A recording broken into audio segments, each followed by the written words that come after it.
Hey everyone, welcome to my library. My name is Melissa, and today I am doing my May wrap up. I had to think about what month I was doing. Yes, cheers to it being June, exciting times. Diet Coke is my soda of choice. Anyways, okay. So yes, I ended up reading 5 books in June, which isn't bad. My hair is crazy today. Isn't bad. It's a little bit slow. Did I say June? I meant May, but it's a little bit slower. But like I said, I was in a funk and still kind of am in a funk of just wanting to mood read. And I also am not as inclined to read audiobooks lately. So that's been kind of a thing. I've just been really struggling trying to find time to read them or listen to them. So anyways, I finished 2 audiobooks this month and 3 physical books. I'm just gonna go chronologically, and we'll start with the first book I finished in the month. That was actually The Endearment by LaVyrle Spencer. I loved this one.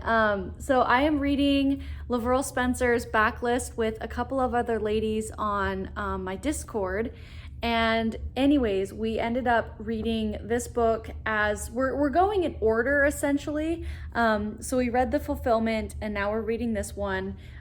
They're gonna start reading another contemporary of hers, but I'm opting out of that one just because I don't really feel like a contemporary. But anyways, yes, this book is so good. I gave it 4 stars. So basically, this is the story of Anna and Carl. Anna is a mail order bride from Boston, and she ends up writing back and forth with Carl, and he is under the impression that she's 25, that she knows how to cook and clean, that she is well bred, knows how to read and write, etc., which she is none of those things.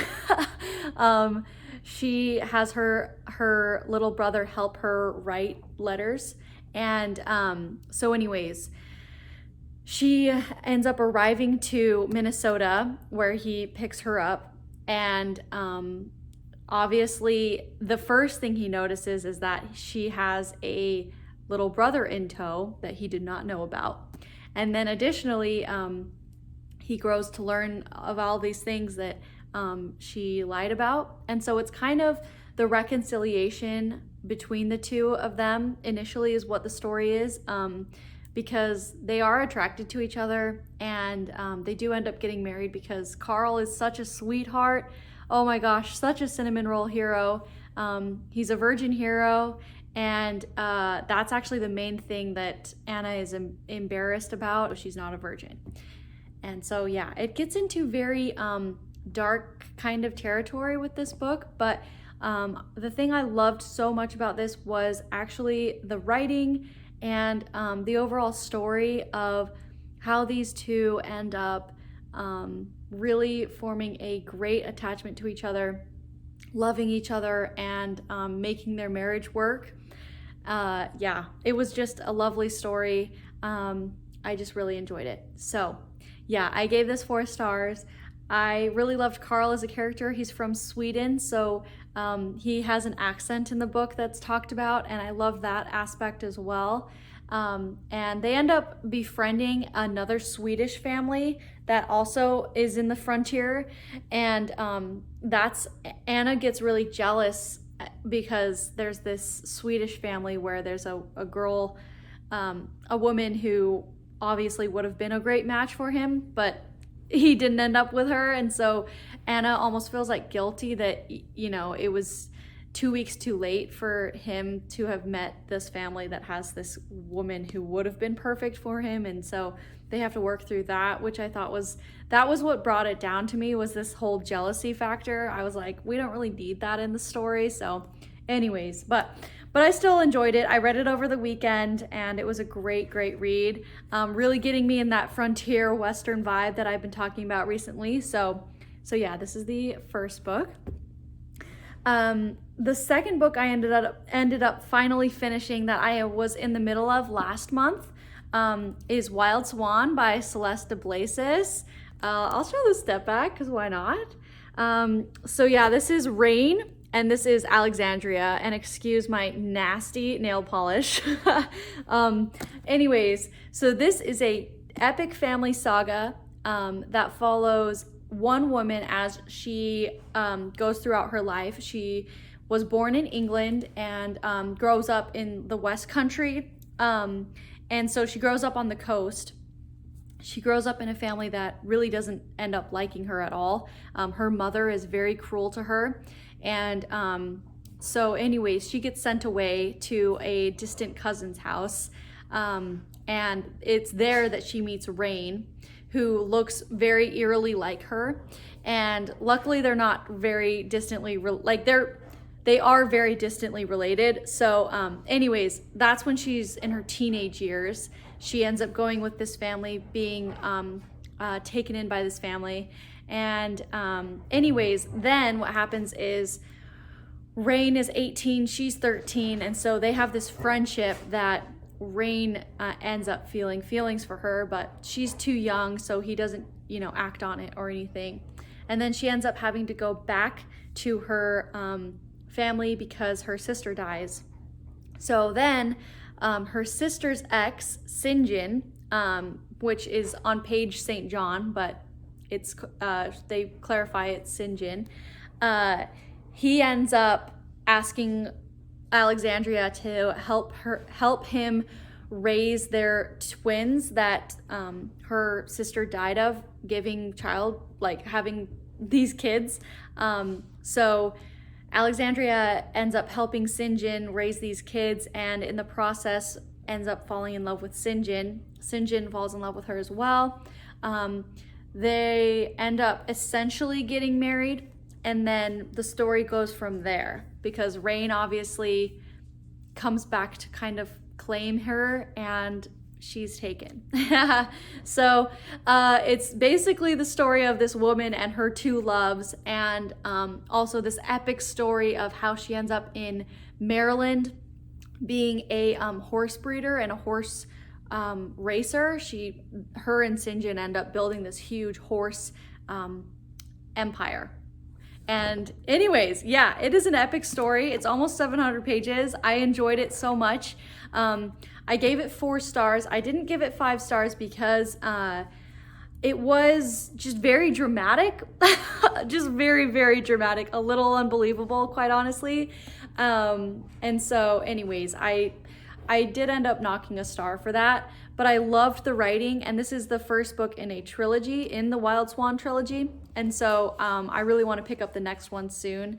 I have it on my shelves. So I actually reorganized my shelves. I'm sure you probably can't tell, but I did end up over the Memorial Day weekend literally taking all of these books off the shelves and reorganizing them. Long story short, but that's, yeah, they're in different places now. But yeah, so this will go back on the shelves, and then I'll pick up the second one hopefully soon. So there's that one. If you like family sagas, this is a great book. I highly recommend it. I'm really getting in the family saga mood, so yeah. Okay, so then the next book I ended up finishing was I finished my audiobooks towards the end of the month, so it's another physical book, but I cannot wait to talk to you guys about it. It's Heart of the West by Penelope Williamson. I loved this. I gave this 5 stars. It was everything. So I was initially reading this huge hardback book of this book that I found at not at Thrift Books, oh my gosh, at Goodwill. But then I was loving the story so much that I went on to Thrift Books and tried to find a paperback version because I knew there was one. This is it. And it's like in impeccable condition. I ended up reading half of this book in this version of it, but it also has a step back. Yes. So if you can't tell, it is the story of this girl here, Clementine, who she is raised in a very religious family, but she is kind of a rebel at heart and is fascinated with cowboys and has always been fascinated with the West. And so anyways, this cowboy ends up literally colliding with her in town, and they kind of strike up a conversation. They go out for drinks or something. I can't remember what happens, but basically they end up having this whirlwind decision to get married, and she's desperate to get out of her house, and so she ends up marrying Gus, this guy right here, Gus McQueen. So she goes back to Gus's ranch, and it's in Montana, and there she ends up meeting Zach McQueen, his brother, and it is the story of, I mean, in the end, it really is a romance. It's a story of Clementine and Zach's romance, but really there is so much more to this story, and that's what I loved about it. It's a Western through and through. So many things about horse breeding and ranching and cattle driving and the harsh Montana setting. It felt like a character itself. How Penelope Williamson wrote about Montana was so good.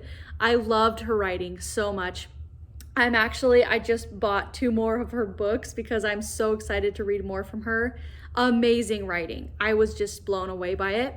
And then additionally, it's also the story of 2 other women. So one of them is a prostitute who is, she's stopped being one, but is still she's in love with Zach, and her and him are kind of going steady. But it's about her overcoming all of the town's prejudices against her, and how she is a real person at heart and has feelings, and how complex her character was. I just loved it. I loved her character. She understood her place, but at the same time, and was like so shocked when Clementine was so kind to her because she's not used to that. But she was also so strong and did not put up with anything, with any crap from anybody. And I don't know, I just loved her character. And then also it's the story of another woman who moves in. She's Asian. She's from China, and she's actually a slave, and they take her. The highest bidder is this guy in Montana who, it's like kind of a mail order bride again, but in a much harsher way. No consent for her. And anyways, she ends up coming to this Montana town as well. And so these 3 women end up having this friendship together and talking about their marriages and talking about life in general. And I don't know, guys, it was such an epic story. I mean, really, this was how many pages? Over 700 pages. So it's not just this simple romance. It was so much more than that. I don't know. I just loved it.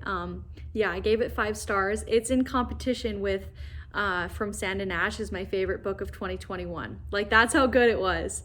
So I could go on and on and on about this book, but yeah, I just highly recommend if you guys are looking for a great like Western tale. It definitely gave me Lonesome Dove vibes, but in a much more like romantic sense. So that's what I would say about this book. So yeah, I loved it. I loved it. Oh my gosh. I can't wait to read more Penelope Williamson. So I have more of hers to read now.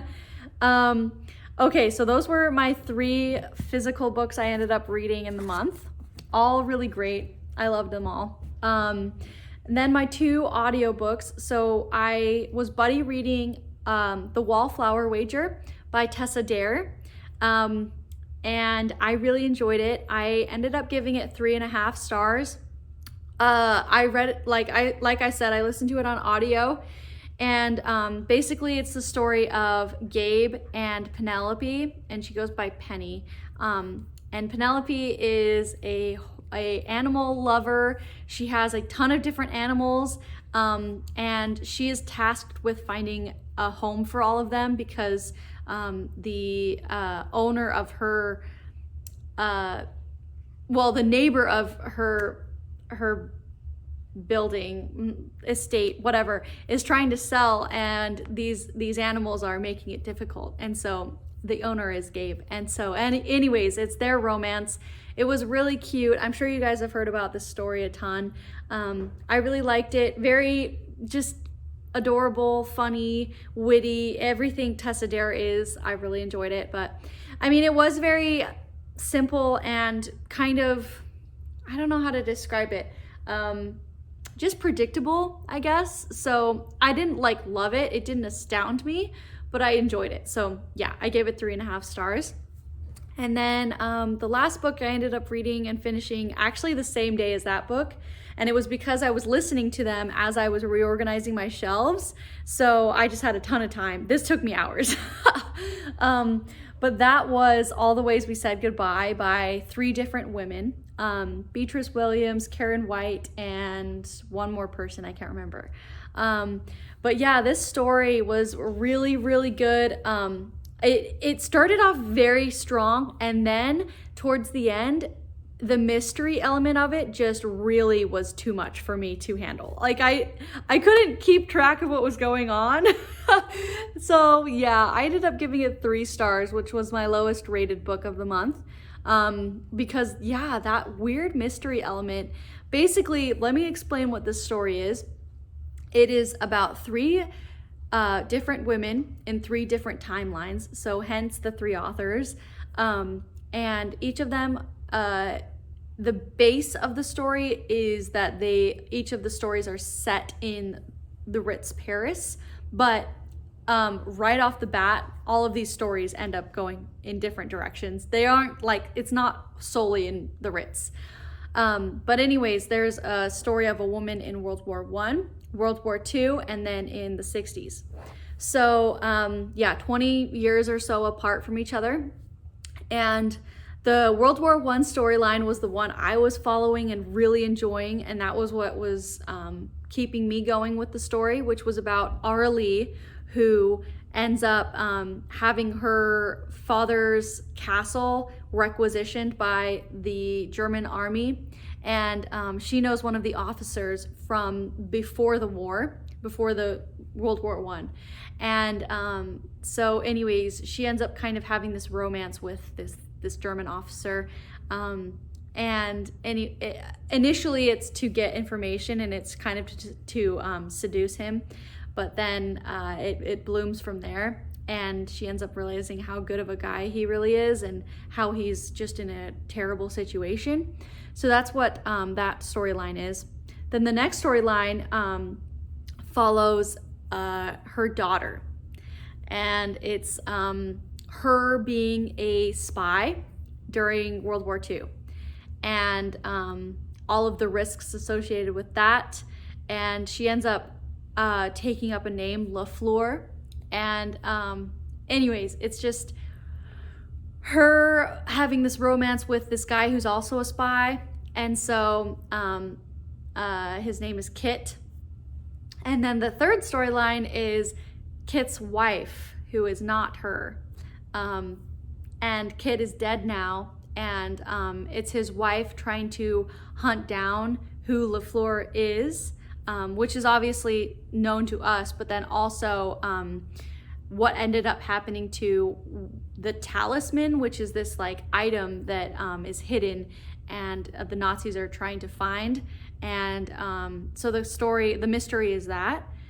So that's what was kind of convoluted to me, was like we were trying to follow this mystery of the talisman, but I did not care. I was just here for the romances. Additionally, yeah, the third storyline, she also ends up falling in love with someone who is also trying to track down the history of LaFleur and this talisman. So yeah, that was that book.